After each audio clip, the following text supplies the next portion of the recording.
Realme 8 boot नहीं हो पा रहा है। इसके अंदर ऑलरेडी फ्लैशिंग करके देखा हुआ है, लेकिन इसके अंदर फ्लैशिंग के दौरान एरर आ रहा है, तो उस वजह से इसके अंदर यूएफएस चिप का प्रॉब्लम हो सकता है। यूएफएस को रिप्रोग्रामिंग करना पड़ेगा। और ऑलरेडी इस फ़ोन के अंदर सीपीयू हार्ड डिस्क दोनों पे काम हो चुका है, दोनों रिबॉल हो चुके हैं। तो हम यहाँ पे सबसे पहले यूएफएस आईसी को उतारेंगे, और यूएफएस आईसी को उतारते समय इसके अंदर ज़्यादा हीट देने की ज़रूरत नहीं रहेगी, क्योंकि ऑलरेडी ये रिबॉल हो चुका है। 330 के टेम्परेचर पे हम उसको अच्छे से उठा लेंगे, और उठाते समय ध्यान रखेंगे कि भाई अपने को दोबारा रिबॉल ना करना पड़े। एज इट उठाएंगे तो साफ करके हम सीधा प्रोग्रामिंग टूल बॉक्स के अंदर उसको चेक कर सकते हैं बिना रिवॉल्व किए। तो यहाँ पे हम आईसी को उठा रहे हैं। अभी उठाने के बाद इसके ऊपर जो फ्लक्स वगैरह लगा है उसको क्लीन कर लेंगे। क्लीन करने के बाद उसको फिर चेक करते हैं। ज़्यादातर ये प्रॉब्लम जो होता है वो जीपीटी की वजह से आता है, तो हमें लेस 64 के अंदर इसको रख के आइडेंटिफाई करके डंप और सिक्योरिटी रीड करना है, और उसके बाद इसको फैक्ट्री इरेज करके वापस कॉन्फ़िगरेशन करना है। यहाँ पे जब मैंने उसको रखा तो लॉजिक यूनिट 0 और 1 अच्छे से रीड हो गया, लेकिन लॉजिक यूनिट 2 जो है जिसके अंदर सिस्टम पार्टीशन होता है वो रीड नहीं हो पाया, तो हमने उसको छोड़ दिया और सीधा सिक्योरिटी को फिर रीड कर लिया।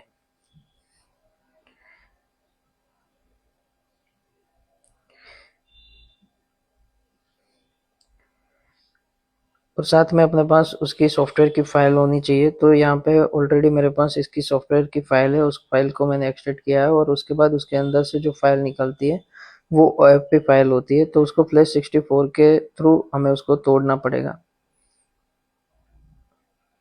तो यहाँ पे अनपैक करना पड़ेगा। तो यहाँ पे मैं OFP फाइल को लेके उसको अनपैक कर रहा हूँ।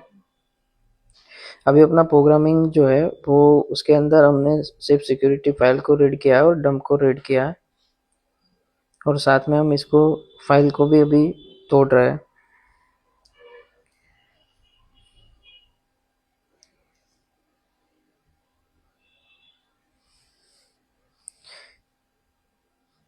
फाइल टूट चुका है। इसके अंदर राइटिंग प्रोटेक्शन भी लगा हुआ है, तो सबसे पहले राइटिंग प्रोटेक्शन को हटाएंगे और उसके बाद आईसी को फैक्ट्री फॉर्मेट करेंगे।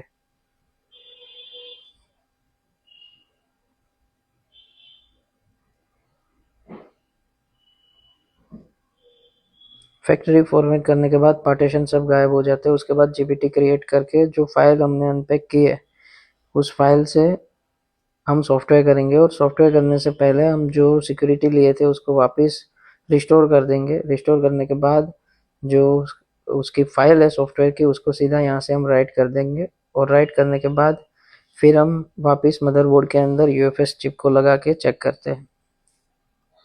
तो अभी जो है सॉफ्टवेयर हो रहा है, और सॉफ्टवेयर होने के बाद उसका जीपीटी करप्ट हो गया था, तो उसका जीपीटी भी जो है वो भी हमने रिपेयर कर लिया है एमबीआर।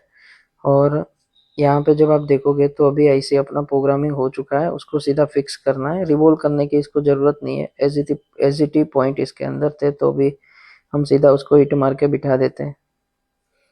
बिठाने के बाद अब हम जब चेक करते हैं तो यहाँ पे जब आप देखोगे तो अपना जो फ़ोन है वो अभी लोगो पे आया है, और सेकंड लोगो पे भी आ गया। वो फ़ोन अपना जो था वो सेकंड लोगो पे ही नहीं आ रहा था। अब ये पूरा जो है अपना फ़ोन कंप्लीट चालू हो गया है विथ ओरिजिनल सिक्योरिटी के साथ।